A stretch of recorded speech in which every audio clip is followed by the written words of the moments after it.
Yo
Si réellement Jésus est ressuscité dans votre vie, venez l'acclamer.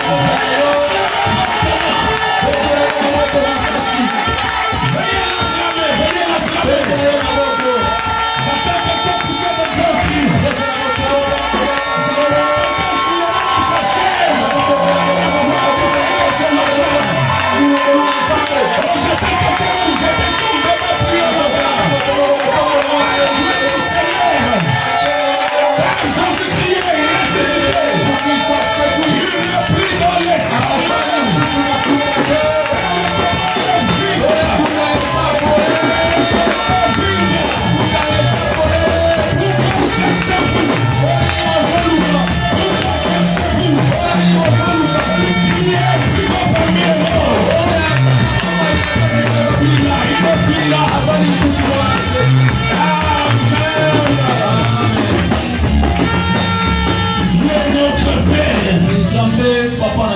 Quel dimanche ce matin?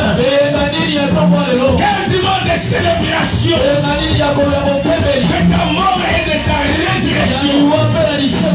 Merci parce que tu es là, Jésus. Tu n'es plus dans les tombeaux. Les tombeaux est réellement vide. Et tu vis maintenant au milieu de nous. Père, merci. Nous voyons que ce jour, je vais toucher mon nom de parmi nous. Je vais nous faire du bien à cause de cette célébration. Que ton nom soit béni, que ton nom soit élevé dans les siècles des siècles. Au nom de Jésus, nous avons ainsi prié. Amen. J'aimerais que ce matin, que nous ayons cette image-là. Nous ayons l'image d'une maternité où les femmes sont en train d'accoucher heure après heure, minute après minute. Qui est très fort.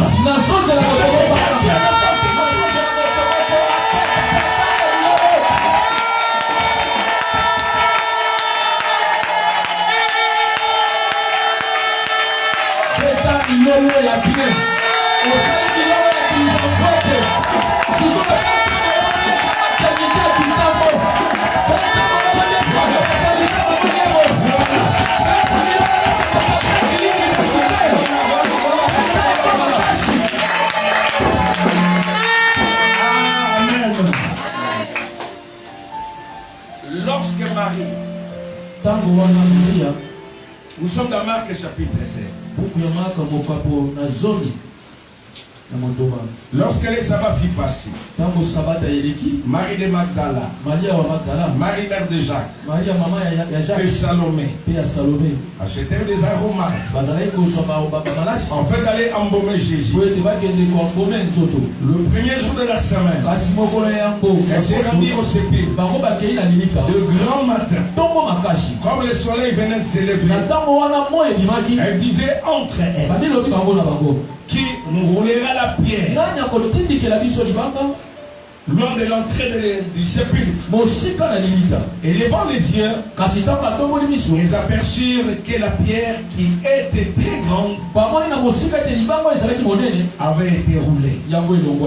Elles entrèrent dans les sépulcres, virent un jeune homme assis à l'entrée, à droite, vêtu d'une robe blanche. Elle fut épouvantée. Il leur dit, ne vous épouvantez pas. Vous cherchez Jésus de Nazareth, qui a été crucifié. Il est ressuscité. Il n'est point ici. Voici les liens où on l'avait mis. Mais allez dire à ses disciples et à Pierre qu'il vous précède en Galilée. C'est là que vous le verrez. Comme il vous l'avait dit. Elle sortit du sépulcre et s'enfuit. La peur et les troubles les avaient saisis. Elle ne dit rien à personne. À cause de l'air effroi. C'est la parole du Seigneur. Il est 9h20 quelques. 9h20 quelques. Nous allons vraiment résumer et vous apporter la bonne nouvelle ce matin. Souhaitez à votre voisin, à votre voisine une bonne fête de Pâques.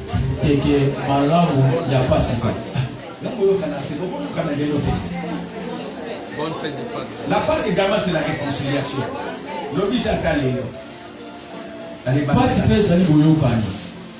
paix, c'est une bonne fête à Pâques. Bonne fête de Pâques. Bonne fête de Pâques.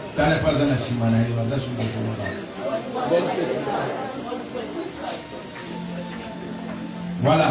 Nous également souhaitons cette bonne fête de Pâques à tous ceux qui sont à l'étranger, à la grande communauté des mères qui est resté vraiment attaché à nous, à ce programme. Je souhaite également cette bonne fête de Pâques à ma grande sœur qui totalise aujourd'hui 70 ans d'âge, Maman Joséphine. Je ne sais pas, peut-être elle est en train de nous suivre ou pas, je ne sais pas, une bonne fête de Pâques. Merci à Dieu pour son souffle dans sa vie. Amen. Amen. Et une bonne fête de Pâques également pour tous ceux-là qui aujourd'hui célébrer également leur anniversaire. Voilà, que le Seigneur vous bénisse. Amen. Comme je vous ai dit, je vais vraiment m'efforcer de vous parler pendant quelques minutes seulement. Et nous voulons ce matin encore prier. Bien aimé, la Pâque sans eux. Pâque sans S, j'allais dire. C'est la Pâque juive. C'est cette époque-là que les Juifs célébraient à l'occasion de leur sortie de l'esclavage. Alléluia.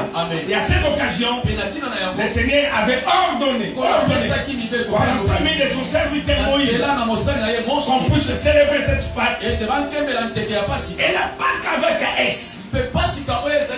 C'est ça que nous célébrons aujourd'hui.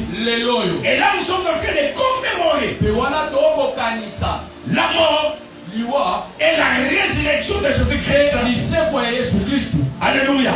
Amen. Qui a été crucifié, qui a subi la mort, et enfin, qui était sorti libre de du tombeau. Alléluia. Amen. La mort n'a pas pu contenir Jésus. La mort n'a pas pu retenir la personne de Jésus. La pierre, comme on nous a dit pendant la semaine, elle également n'avait même pas la possibilité de retenir Jésus. À chaque fois qu'on posait la pierre, c'est un trou, c'est un sépulcre. Cela voulait dire tout simplement que la décision du roi est irrévocable.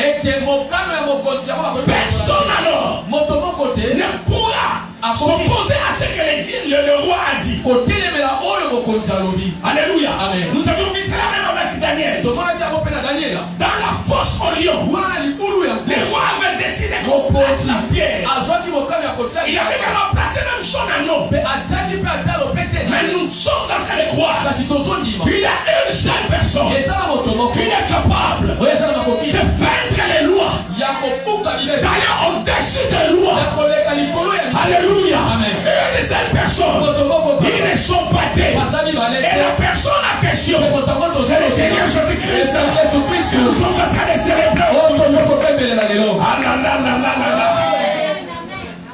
j'étais à votre place, je l'ai crié à fort. Voilà la Pâque. La Pâque chrétienne est pour nous. Également une journée de réjouissance. Parce qu'il y a quelqu'un qui nous a libérés également de la vie du péché. Alléluia. Amen. Mais je vais ce matin vous parler dans quelques 20 minutes qui restent sur le bénéfice de la résurrection.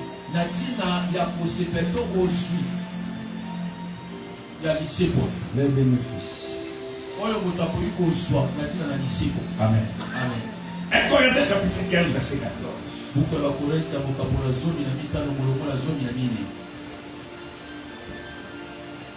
La résurrection de Jésus, elle est venue assurer encore notre salut. 1 Corinthiens 15 14. 1 Corinthiens 15 14. Nous lisons au nom de Jésus. Et si Christ n'est pas ressuscité, notre prédication est donc vaine. Notre prédication est donc vaine. Et votre foi aussi est vaine. Et votre foi aussi est vaine. Alléluia. La résurrection de Jésus, c'est la garantie. C'est la sillon de notre salut. Bien-aimé, je suis en train d'imaginer ces jours-là. Tout autour de Jésus. Jésus n'avait pas de chômeur. Dans son équipe, il s'était entouré des gens qui travaillaient. Des gens qui avaient des préoccupations dans la vie. Et je me raconte ce jour-là, à la mort de Jésus, tous ces gens-là étaient fortement découragés. Et l'homme comme Pierre, il pouvait déjà aller vendre ce filet. Pour dire cet homme que nous avons sauvé. Regarde là où nous avons laissé aujourd'hui. Regarde là où nous avons passé aujourd'hui. C'est peut-être les découragements. Alléluia. Mais je viens annoncer à une personne que la mort et la résurrection de Jésus, cela a été déjà annoncé par le prophète. Cela a été déjà annoncé par lui-même. Christ devait mourir. C'était 3 jours après. Alléluia. Amen. Christ est ressuscité. C'est pour nous une assurance. Quand je venais à l'église, j'ai rencontré un mec là au coin qui est en train de me dire vous fêtez la Pâque. C'est une fête païenne. J'ai oublié tout ça. Alléluia. Amen. Je n'ai même pas eu le temps de lui répondre. Mais après, j'ai eu une réponse. Alléluia. Amen. Si c'est une fête païenne, alors Jésus quand même était païen. Alléluia. Amen. Peu importe ce que les gens peuvent dire. Mais nous savons à qui nous avons crié. Nous savons la personne que nous proclamons. Nous savons la personne. Il est la seule personne qui a accepté la mort. Bouddha est mort. Il n'est pas ressuscité. Kimano est mort. Il n'est pas ressuscité. Il n'est pas ressuscité. Allemang est mort. Il n'est pas ressuscité. Mais quand Jésus, la pierre a parti, il est tenu son corps. La pierre, la papille est tenu son corps. Alléluia. Amen. Pareil événement n'a jamais eu dans ce monde. Il est le premier à commencer cet événement. Alléluia. Amen. Alléluia. Amen. Je viens dire à une personne que la résurrection, c'est pour nous une garantie que nous ne croyons pas en fait. Nous ne prêchons pas en fait. Alléluia. Amen. Alléluia. Amen. Bien-aimé dans le Seigneur, que Dieu te bénisse. Deuxième vérité. Je parle seulement de 3 petites vérités. 3, 4 Deuxième vérité. Notre dette a été effacé. Je reprends encore. Notre dette a été effacée. Colossiens chapitre 2. Verset 11 à 15.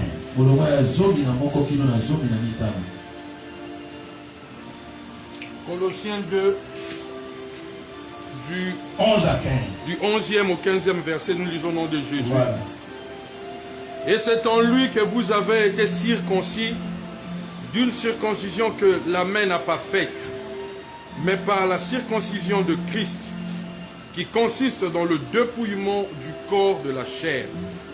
Ayant été ensevelis avec lui par le baptême, vous êtes aussi ressuscités en lui et avec lui par la foi en la puissance de Dieu qui l'a ressuscité des morts. Vous qui étiez morts par vos offenses et par l'incirconcision de votre chair, il vous a rendus à la vie avec lui en nous faisant grâce pour toutes nos offenses. Il a effacé l'acte dont les ordonnances nous condamnaient et qui subsistait contre nous et qu'il a détruit en le clouant à la croix. Il a déplié les dominations et les autorités et les a livrées publiquement en spectacle en triomphant d'elles par la croix. Amen. Dites au voisin, ma tête a été effacée. Je vous dis des choses je vous dis des choses qui vont peut-être vous déranger. Mais c'est la vérité de l'évangile. Amen. Amen. Vous savez, au niveau de l'école primaire, en première année primaire, 1 moins 2 égale à combien? Impossible. Je dis en première année primaire, deuxième année primaire. Première primaire, deuxième année, 1 moins 2 égale à combien? Impossible. Impossible. Là, vous arrivez au niveau du secondaire. 1 moins 2. Ça fait combien? Moins 1. Voilà. Quelle est la bonne et la mauvaise réponse? Wapi iyano ya malamu pe wapi iyano ya mabe. Personne ne répond. Alléluia. Dites au voisin. Toutes mes dettes. Même si on a été matériaux bien. Au petit coup de la main, on a les sous au banc.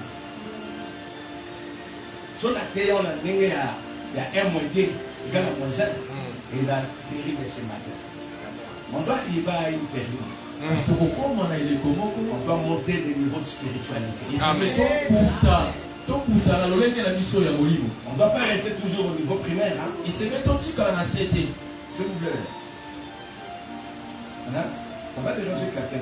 Vous voulez toujours un moins 2 égale à impossible. Rentrons dans les voilà. Tout homme a une dette devant Dieu. Et la dette en question c'est quoi? C'est celle de l'obéissance à la loi. C'est celle de l'obéissance aux ordonnances de Dieu. Vous savez, lorsqu'on avait promulgué les lois, il y en avait 10. Alléluia. Amen. Mais l'exercice n'était pas facile. Alléluia. Amen. Si vous obéissez à 9 et que vous regardez une scène, vous êtes coupable de tous. Alléluia. Amen. Ça me fait comprendre jusque-là. Ouais. Et cela est biblique. Il y en avait 10, il y a Percy. Vous obéissez à 9. Vous regardez la île. Vous êtes coupable. Et bien, cela n'était pas facile. Et voilà pourquoi l'homme sous la loi a échoué. L'homme sous la loi n'a pas ici. L'homme sous la loi a été sous une condamnation. Voilà la preuve en est que votre Bible est même fort. Christ a souffert une fois. Il est allé où? Dans quel lieu? À quel lieu?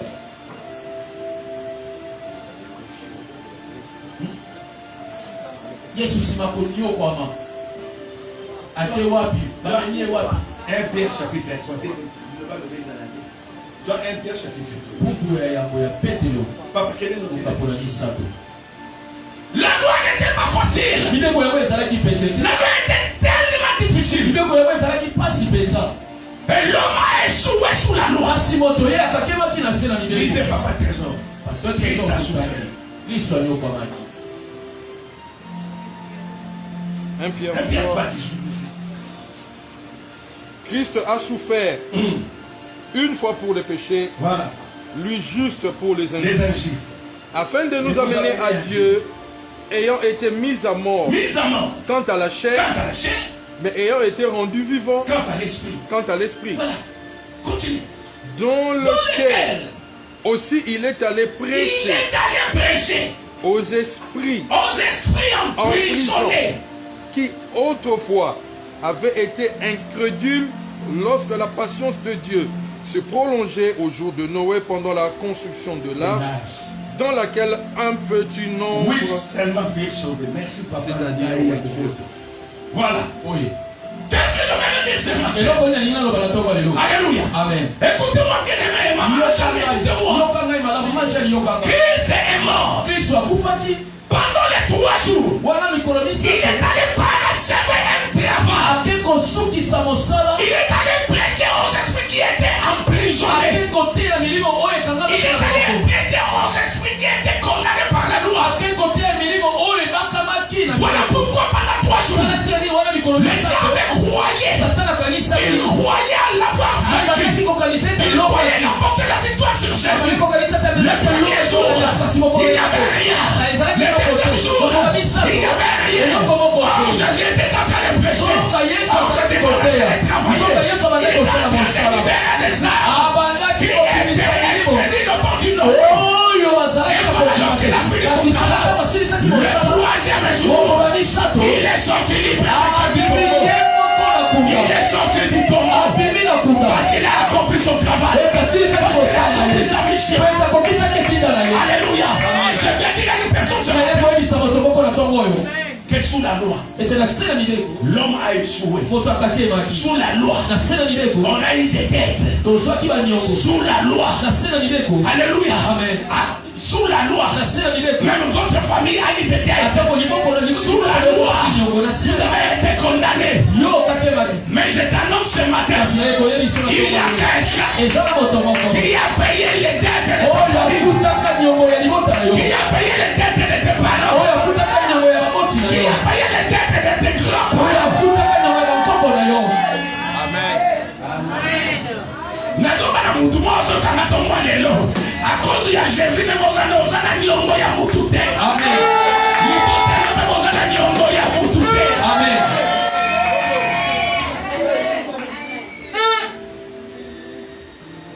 Écoute mon boulot. Alléluia. Amen. Le bon voisin, moi je n'ai aucune dette du diable.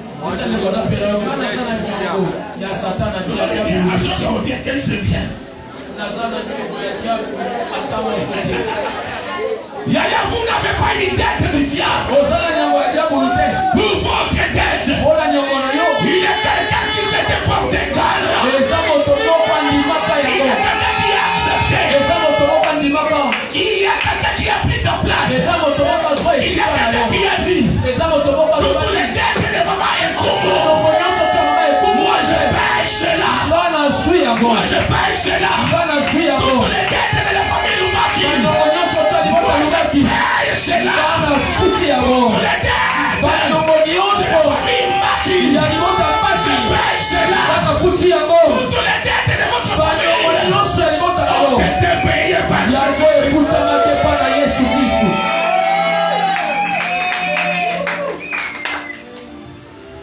Yaya, vous n'avez aucune dette.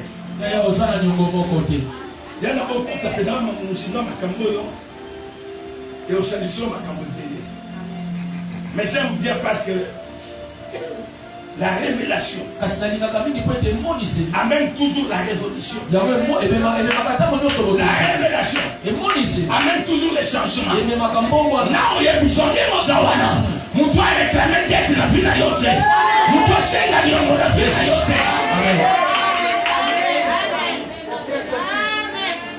Et la réponse est de l'œil, c'est que quand tu fais, non, comme tu as battu, tu as un foot à gagner, tu as un foot à vous avez un foot à gagner.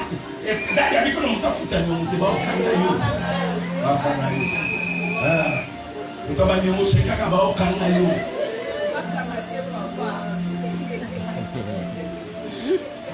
Le bas même tout ça. Nalibanda le bas même tout ça. Le bas n'a pas non, je n'ai plus de dettes, je n'ai plus de dettes. Nalibanda le bas m'a cassé, je n'ai plus de dettes, je n'ai plus de dettes.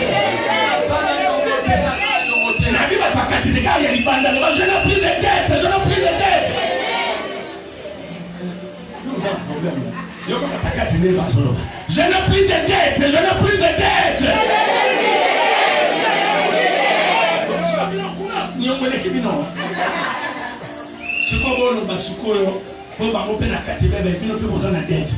Donc, une des trois.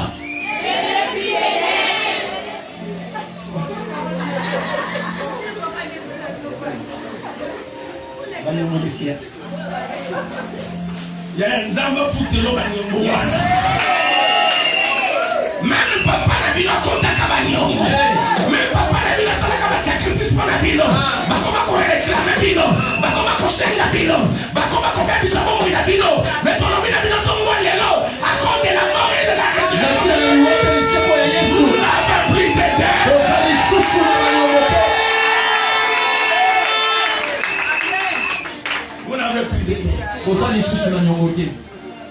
Avant dernier point, je termine. Pour ce qui est écrit, nous sommes unis à Christ. Dans sa mort et dans sa résurrection. Oh mon Dieu. Nous sommes unis en Christ. Par sa mort et par sa résurrection. Romains chapitre 6. Verset 5 à 6. Nous sommes unis à Christ par sa mort et par sa résurrection. Wonderful. Romains 6, 5 à 6, nous lisons au nom de Jésus. En effet, si nous sommes devenus une même plante avec lui par la conformité de sa mort, nous le serons aussi par la conformité de sa résurrection. Sachant que notre vieil homme a été crucifié avec lui, afin que le corps du péché fût détruit pour que nous ne soyons plus esclaves du péché. Amen. Amen. Est-ce qu'on peut acclamer cette parole-là?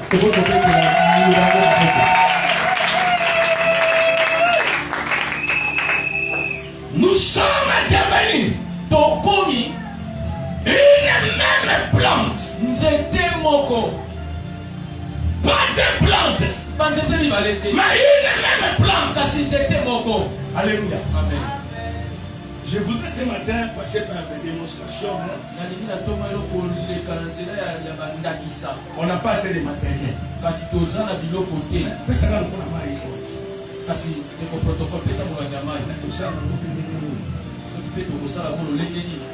Voilà. Vous allez comprendre ce mot.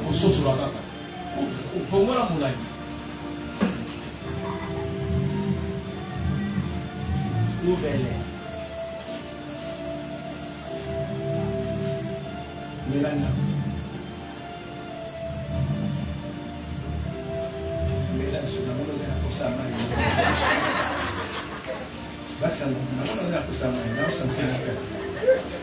Merci. Amen. Amen. La Bible dit que nous sommes devenus une même plante. Amen. Amen. Baki simbo qu'on a été sur les assoulés, non? Oh, bah, non, c'est la. Banini, ma glace, ma 5 glace, non, bengaka. Hein? Nada sana moto za kushare wazade. Nasibu. Nanda. Oume. Zano kizwa. Zato compagnie le côté. Nous sommes devenus les mêmes plantes. Donc comme nzete moko par sa conformité à sa mort. Nalolenge ya liwa na ye. Ça dit qu'à cause de la mort. Et dit qu'on va tirer la liwa. Alléluia. Amen. Et de la résurrection de Jésus. C'est quoi Jésus-Christ? Moi avec Jésus. Ngai na Yesu. Nous ne formons plus des personnes. Nous sommes une seule personne. Alléluia. Amen. Qui fait quoi?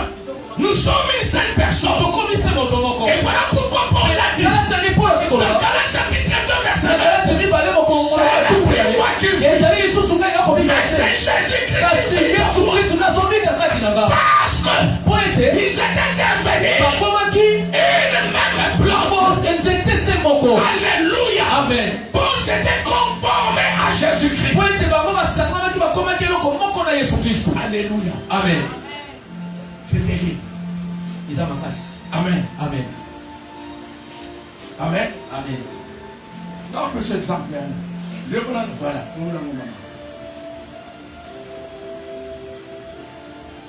Dan, mon opération n'est que les Canadiens. Amen. Wana Jésus. On me dit que tu as yambi Yesu. Yo bangaye. Na yambi Yesu. Kota na kata Yesu.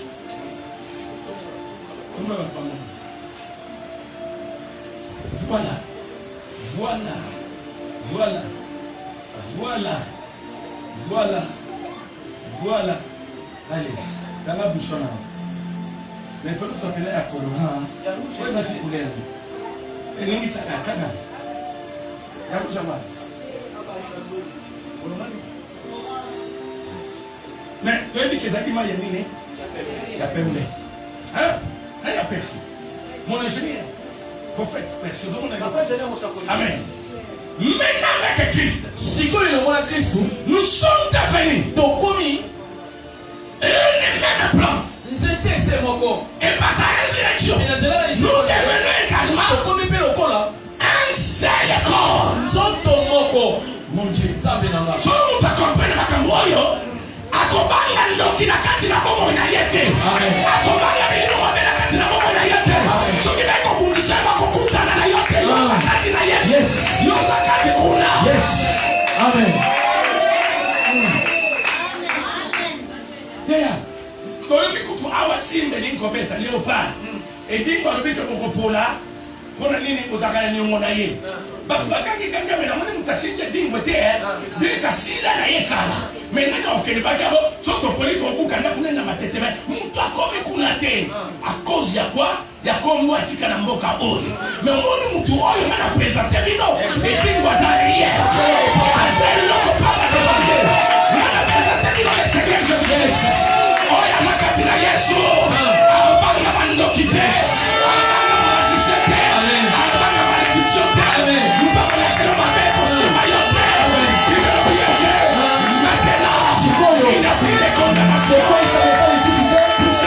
Jésus-Christ.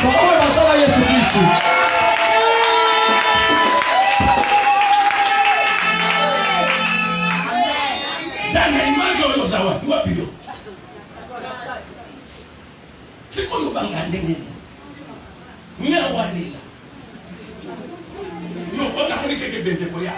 Yo, il y a on est là quand même. Ni a maso akutina na buka kono mulimu wenye yaya. Les choses là la terre. Et ça par manque la connaissance. Alléluia. Amen. Biso ko za appelle na sena buto yo kibena boy. Ngam so na yo kibekuna na sa so gia no sambi la tena lali. Na tala so muntu yo atwanga na charge.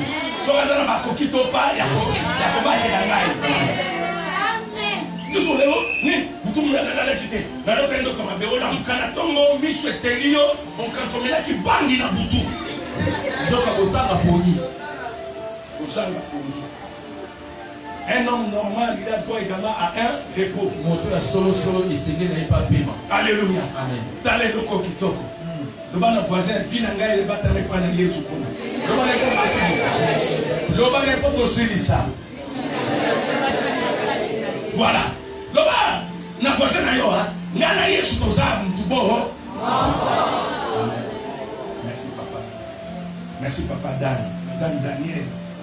Voilà. Oui. Dans l'union. Nabomoko. Écoutez, c'est bon. Chacun apporte sa force ou encore ses faiblesses. Alléluia. Amen. Vous avez compris. Amen. Amen. Dans le bateau basangani, nous sommes comme Mama Kassinaye, nous sommes Mimini, le bas amen aussi. Amen. Mais dans cette union avec Christ, nous nous apportons notre faiblesse, notre péché. Mais lui nous apporte sa puissance et ses perfections. Alléluia. Amen. Et comme un changement,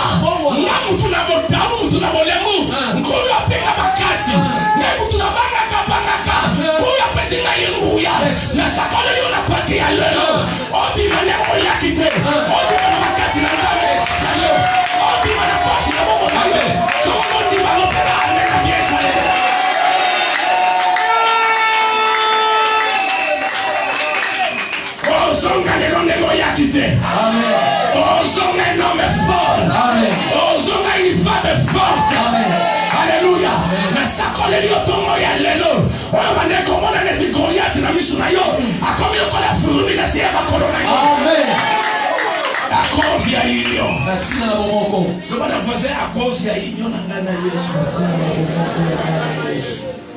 Alléluia. Bana faisait tous. Le bana faisait pour ya suka tous ici.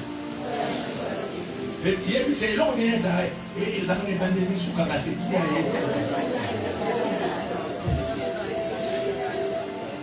Oui, ils ont sous karaté.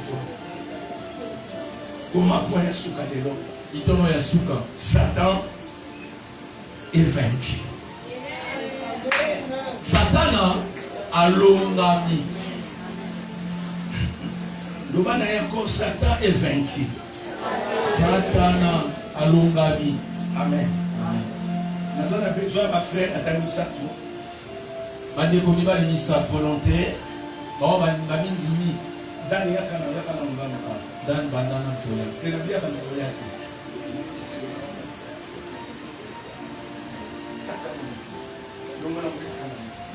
Alléluia. Nous allons voir Satan est vaincu.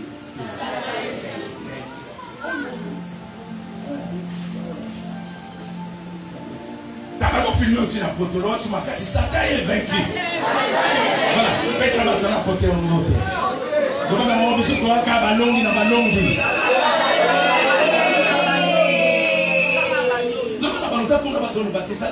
On a besoin de aux États-Unis. Parce qu'on est aux États-Unis, la Belgique, la France. Dans le machine à belle.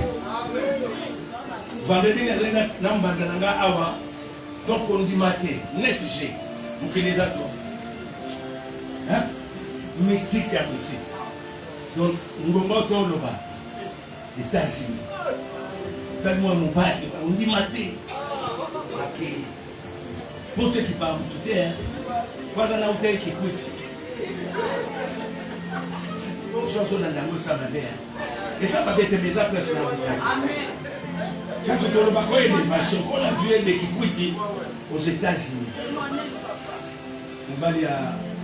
Kanika, et à filles. Pénis à ceux qui nous disent maté, nous tournons quelque côté mal. États-Unis. Donc, vous êtes là, maman mariée. Je ne peux pas me payer pour nous. Je ne peux pas. Ah, c'est comme ça là. Papa, quand on a raison, même nous sommes des spécialistes. Dans le Cameroun, on a mis ça, là, ok, les mêmes, on s'en gâte. Bakozonga na ozonga na Paris, awa, baboka pour les États-Unis. Dans son matin, pour n'importe où, ça la ligne pour moi. Il y a ça. Il y a un picard. États-Unis. Oh! Il y a un beau côté. Baluba ke izalo kona lola ya mabele. nzambe sungana na kende ina zonga mambe komi bongo te zala bongo passer c'est moi kende zonga sakani tasi non c'est la bakona ba volontaire misato d'ailleurs sakana ba mboko ke na ba Guinée na ba Tchad ozonga États-Unis volontaire ali bali yaka njoo bana nikuse bana ça nous qui compte aussi ça batapoto bazola baka batembo ya tika baka frère batembo boya kabisa kana mosi na koko kangi voilà Satan est vaincu. Satan a longami.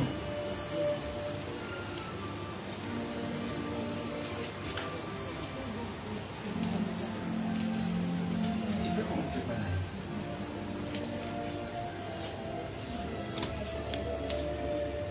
Des hauts des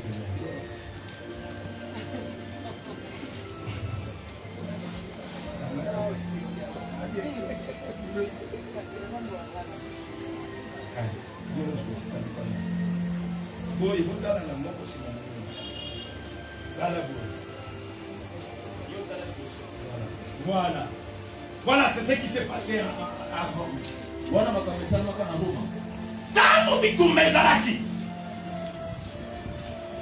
Les deux armées s'affrontaient. Les deux clans s'affrontaient. Écoutez bien. Ce qui m'a longi moninga. Batu bato nyonso le balonga maki. Likamba liboso batiki bango itaka la bolumbu. Kolonga bilamba. On a déjà on les amis sont. Babi batiki bango bolumbu. Bolumbu. Amen.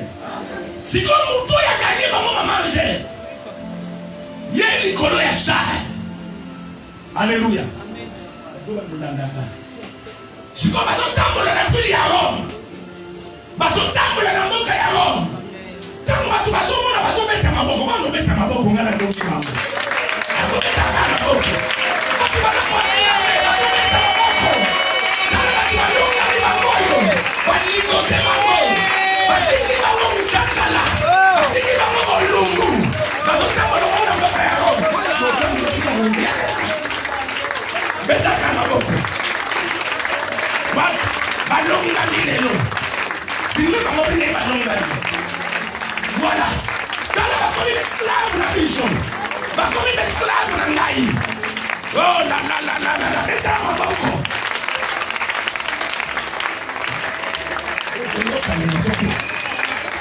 Beta kana maboko.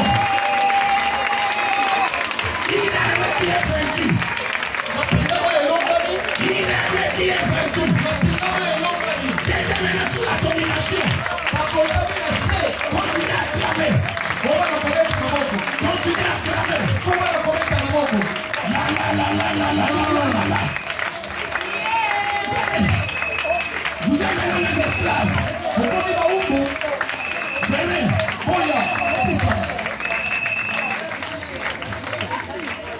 Venez, vous avez les esclaves. Continuez à acclamer.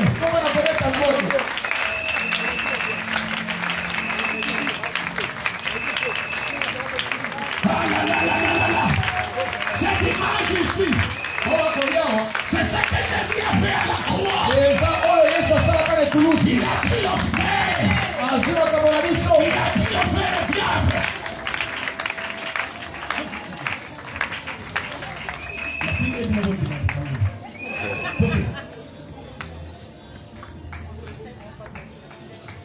Mukonzela liboso na bango. Yana osakole le Congo lelo. Nous avons trouvé la longa.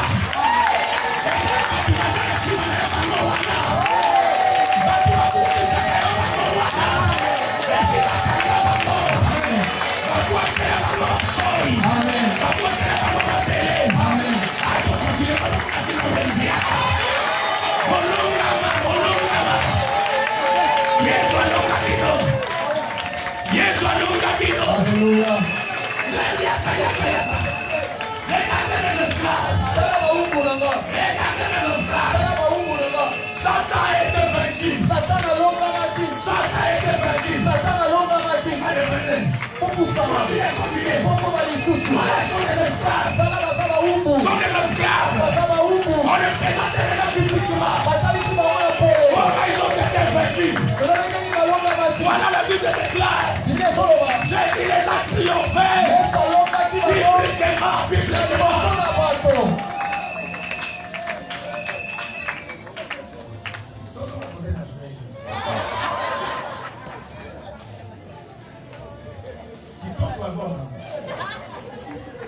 Voilà. Là, c'est le roi qui entre. Alléluia. Le roi qui entre. Mon côté à son compte. Alléluia.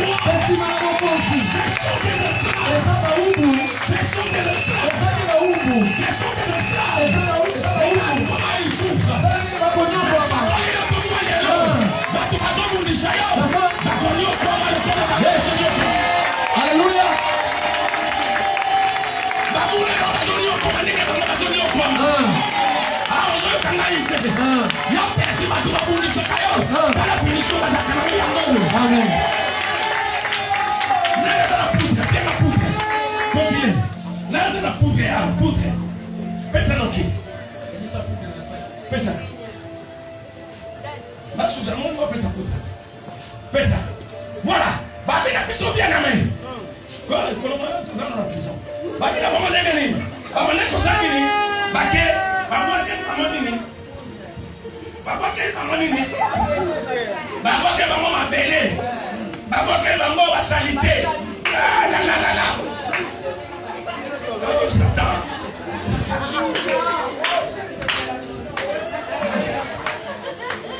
Mon examen de Nazareth.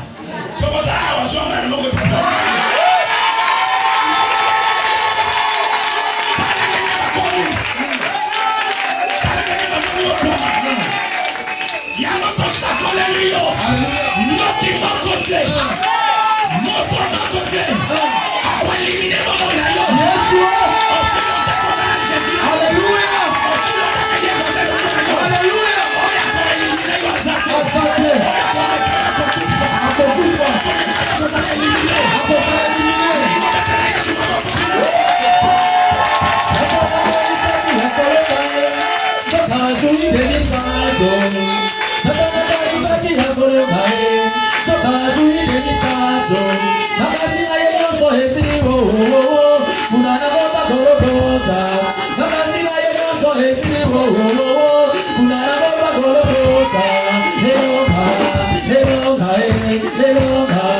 Romains chapitre 8.